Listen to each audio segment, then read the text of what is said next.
Meteorologist Derek Beasley.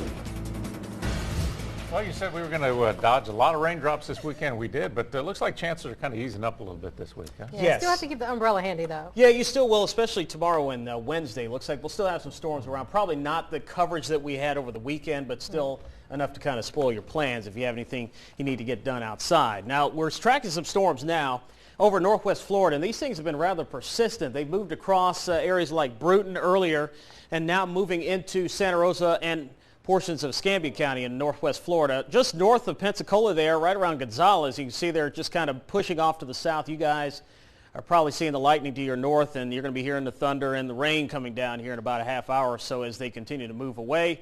But besides that, things are quiet. Here in Mobile, no rain right now. We expect chances, though, to start ramping up again for tomorrow. This is the way things looked down at Gulf Shores earlier today. The rip current risk was high today, and we expect it to stay high overnight tonight and elevated for tomorrow. So rip currents are going to be an issue again for your Tuesday. And temperatures, though, are going to be really sunshine dependent. Depending on how much storm activity you see and how early it develops in the day, you'll either stay in the mid-80s or get close to 90 degrees through the afternoon.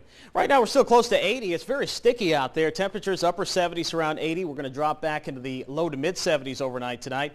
Rain chances will start ramping up again for tomorrow. Now, I want to show this to you. What's happening is we have this area of low pressure. You see that little spin right there just south of Montgomery?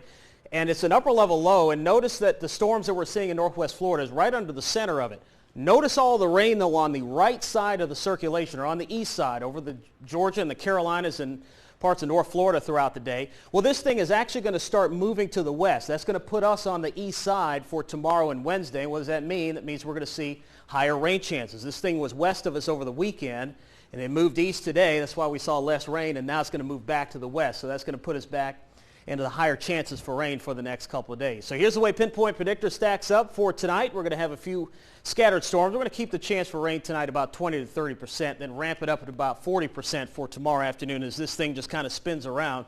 It should be over Louisiana by this time tomorrow night, still west of us, which puts us on that right side of that circulation, the east side of the circulation.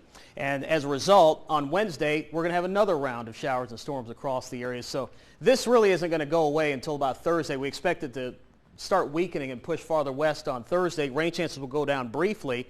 And then a cold front's going to drag into the area coming up on Friday, and that'll ramp the rain chances right back up heading into the weekend.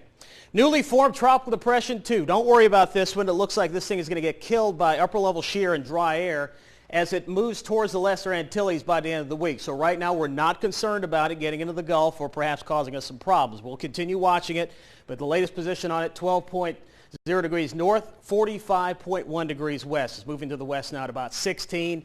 And again, dry air and shear, two factors that are unfavorable for tropical cyclone development or enhancement. Those things are going to keep this thing in check, but the computer models do agree with taking it to the west over towards the northern ends of the Lesser Antilles here through the end of the week. So here's a look at your forecast at the beaches tomorrow. We're going to have that elevated rip current risk, very high UV index in areas that see plenty of sunshine, southwest wind 5 to 10. Surf will be mostly flat. Here's a look at your 7-day forecast. Chance for rain next couple of days, we'll call it about 40%. Goes down to 20% on Thursday as that system kind of dies out and moves away. And then we're going to be watching another cold front drop in from the north. That'll bump the rain chances back up to about 40% for Friday and Saturday.